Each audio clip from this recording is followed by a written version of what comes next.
Now we see the theorem number 1। Theorem 1 में क्या दिया है? Every infinite subset of a countable set A is countable.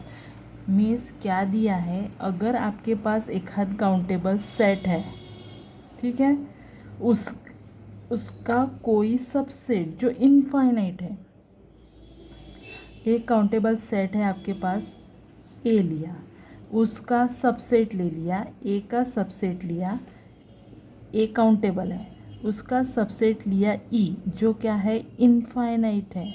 तो हमें बताना है कि वो भी क्या होता है? काउंटेबल होता है। मीन्स एक काउंटेबल सेट है ए, उसका सबसेट लिया ई कैसे है? इनफाइनाइट है। तो हमें बताना है कि ये ई भी क्या होता है? काउंटेबल होता है। तो देखो प्रूफ में क्या दिया है? Let E be the infinite subset of a countable set A. Means बड़ा वाला सेट हमने काउंटेबल सेट लिया ए, उसका सबसेट लिया ई जो है इनफाइनाइट, तो वही लिखा let E be an infinite subset of a countable set A. This implies A is also infinite. अगर छोटा वाला सेट इनफाइनाइट है तो ऑब्वियसली बड़ा वाला तो इनफाइनाइट रहेगा ही, तो ए भी क्या हो गया? Infinite. Since A is countable, लेकिन हमें क्या दिया है कि ए काउंटेबल है।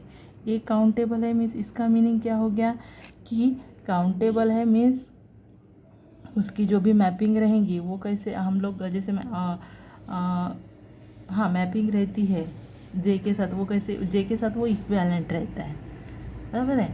हाँ तो हम क्या करेंगे? हाँ काउंटेबल है मीन्स क्या हो गया? Its element can be arrange in a sequence x n of a distinct term, बराबर है। 1 और ऑन टू मैपिंग रहेंगी, तो उसके जो भी एलिमेंट है, ए के एलिमेंट क्या है, हम लोग डिस्टिंक्ट अरेंज कर सकते हैं, डिस्टिंक्ट टर्म में अरेंज कर सकते हैं। Its element can be arrange in a sequence इस सीक्वेंस में, हाँ, x n of a distinct term. यहाँ तक हो गया। ए काउंटेबल है, उसका सबसेट हमने लिया ई जो इनफाइनाइट है, ई को हमें बताना है काउंटेबल।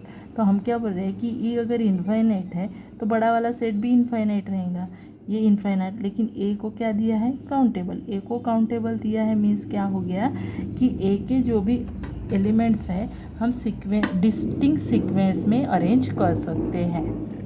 जो काउंटेबल होता है वो 1 और ऑन टू भी होता है। 1 और ऑन टू मीन्स उसके डिस्टिंक्ट एलिमेंट के लिए डिस्टिंक्ट इमेजेस होती है, मीन्स वो डिस्टिंक्ट होता है। तो उसके लिए स्टेप 2 में हम क्या कर रहे हैं? Construct another sequence.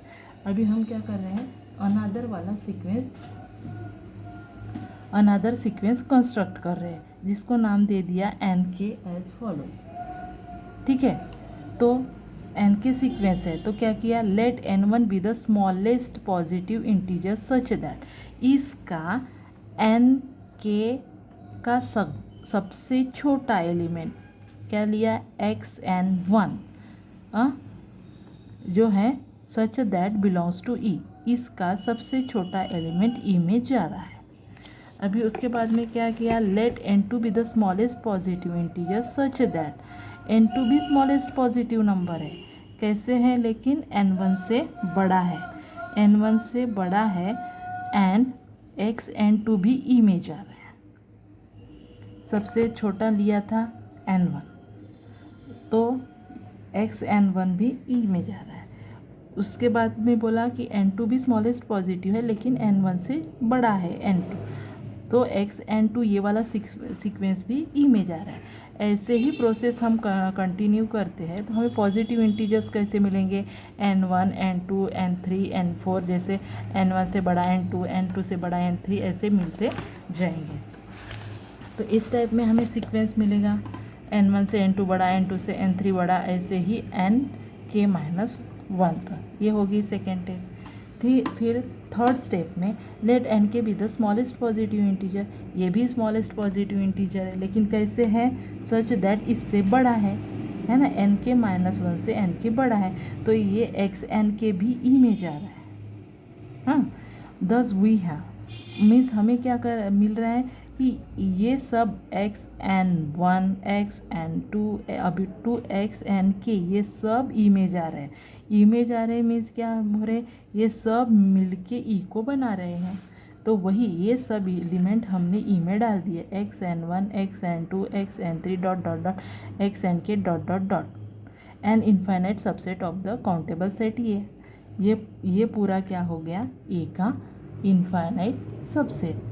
अभी क्या किया, डिफाइन अ मैप। यहाँ तक समझ में आया क्या? देखो हमें क्या दिखाना है, ए काउंटेबल, बड़ा वाला सेट काउंटेबल है, उसका सबसेट लिया हमने ई, जो इनफाइनाइट है वो भी हमें काउंटेबल बताना है। तो उसके लिए क्या किया कि अगर ई छोटा वाला सेट इनफाइनाइट है तो बड़ा वाला भी इनफाइनाइट होता है, तो ए भी इनफाइनाइट हो गया। और ए क्या है, काउंटेबल है। ए काउंटेबल है तो उसके सभी एलिमेंट हम डिस्टिंक्ट अरेंज कर सकते हैं। तो सीक्वेंस फॉर्म में हमने उसके सीक्वेंस फॉर्म में उसको अरेंज किया। तो ऐसे ही अनादर उसमें का ही हमने एक और सीक्वेंस ले लिया, अनादर सीक्वेंस एक्स एन के ले लिया। तो एन के का सबसे छोटा एक एलिमेंट इंटीजर उठाते हैं, जैसे n1 सबसे छोटा है, तो इससे बनने वाला जो सीक्वेंस है n(x(n)(1) ये भी यू में जा रहा है। वैसे ही दूसरा एक पॉजिटिव इंटीजर ले लिया n2 जो n1 से बड़ा है, तो उससे बनने वाला सीक्वेंस xn2 भी ई में जा रहा है। ऐसे ही पूरे सीक्वेंस यहाँ तक ई में जा रहे हैं और ई को बना रहे हैं। अभी इसके बाद में क्या होता है, हम एक मैप डिफाइन करेंगे। मैप डिफाइन हर बार हम क्या कर रहे हैं, जो भी सेट को हम काउंटेबल बताते हैं उस सेट की मैपिंग हम जे के साथ दिखाते हैं। तो एफ अब क्योंकि जे होता है काउंटेबल, ये दोनों इक्विवेलेंट हो गए, मीन्स जैसे जे है वैसे ही ई रहेगा। तो इन दोनों में हमने एक मैपिंग डिफाइन की है, एफ फ्रॉम जे टू ई। तो कैसे मैपिंग, तो एफ के मीन्स जो फंक्शन रहेंगे वो कैसे रहेंगे, एक्स एन के, मीन्स इमेजेस कैसे रहेंगी, एक्स एन के, मीन्स इसमें कैसे इमेजेस तो यही पे जाएंगी ना, तो इसमें जो भी इमेजेस रहेंगी वो कैसे रहेंगी, एक्स एन के।